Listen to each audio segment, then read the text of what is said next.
తెలంగాణలో పీఎం సేతు పథకం ద్వారా పెద్ద ఎత్తున యువకులకు ఎంప్లాయ్మెంట్ కల్పించాలని ప్లాన్ చేస్తోంది రాష్ట్ర కార్మిక ఉపాధి శాఖ. తెలంగాణ యువతకు శిక్షణతో కూడిన నైపుణ్యాలు, కొత్త ఉద్యోగ అవకాశాలను కల్పించేందుకు ఆసక్తి ఉన్న కంపెనీల నుంచి టెండర్లు ఆహ్వానిస్తోంది కార్మిక ఉపాధి శాఖ.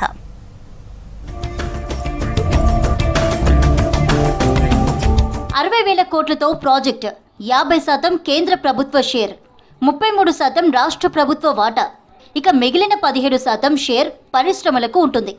ఇందులో 30,000 కోట్లు కేంద్ర ప్రభుత్వం ఇస్తుంది, 20,000 కోట్లు స్టేట్ గవర్నమెంట్ వాటా, 10,000 కోట్లు ఇండస్ట్రీస్ పెట్టుబడి పెడతాయి. ఈ ప్రాజెక్టుల్లో పరిశ్రమలకు పెద్దపీట వేస్తారు. ఈ పథకం కింద 5,000 కోట్ల విలువైన సంస్థలు, 1000 మందికి పైగా కార్మికులు ఉన్న పరిశ్రమలు అర్హతమైనవిగా గుర్తించారు. కంపెనీలకు భాగస్వామ్యం చేయడంతో ఇండస్ట్రీస్కి స్కిల్ మ్యాన్ పవర్, ఏ ట్రేడ్ కావాలి, ఎలాంటి అవకాశాలు ఉన్నాయి, వాటన్నింటినీ దృష్టిలో పెట్టుకొని వాళ్లకు కావాల్సిన రిక్వైర్మెంట్స్కు అనుగుణంగా ఫుల్ఫిల్ చేసుకోవచ్చు.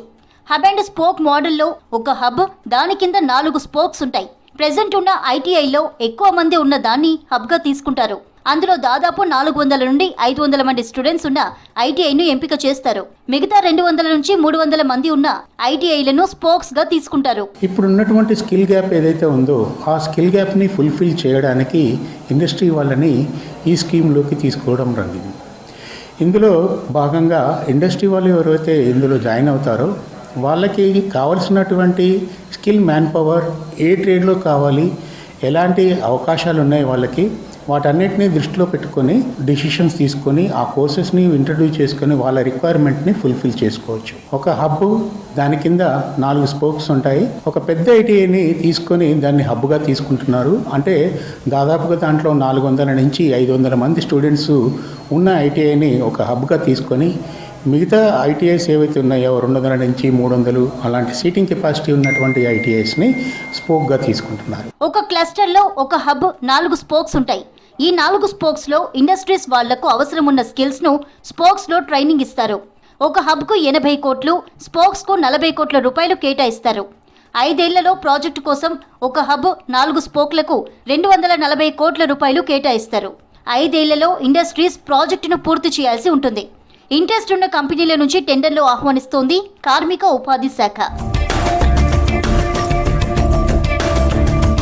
ఇప్పటికే రాష్ట్ర ప్రభుత్వం ఐటీఐలను అప్గ్రేడ్ చేసి ఏటీలుగా మార్చింది. పీఎం సేతు పథకం ద్వారా ఇండస్ట్రీస్కు అవసరమైన స్కిల్ ట్రైనింగ్ ఇవ్వడంతో విద్యార్థులకు మరిన్ని ఉపాధి అవకాశాలు లభించనున్నాయి. ఇప్పుడు మన రాష్ట్ర ప్రభుత్వం ఏటీసీలో అడ్వాన్స్ టెక్నాలజీ సెంటర్లో 6 కొత్త కోర్సులను చేసింది. దానివల్ల చాలామందికి ఉపాధి అవకాశాలు పెరుగుతున్నాయి.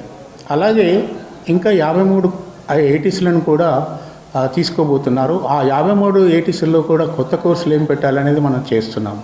సో అలాగే దీనివల్ల విద్యార్థులకి మంచి ఉద్యోగ అవకాశాలు ఉంటాయి. పీఎం సేతు పథకం ద్వారా పెద్ద ఎత్తున యువకులకు ఎంప్లాయ్మెంట్ కల్పించాలని ప్రభుత్వం చేస్తున్న ఈ ప్లాన్ ఇన్ఫ్రాస్ట్రక్చర్, ఫార్మసిటీ, అగ్రికల్చర్ రంగాలకు ఈ పథకం దోహదపడనుంది.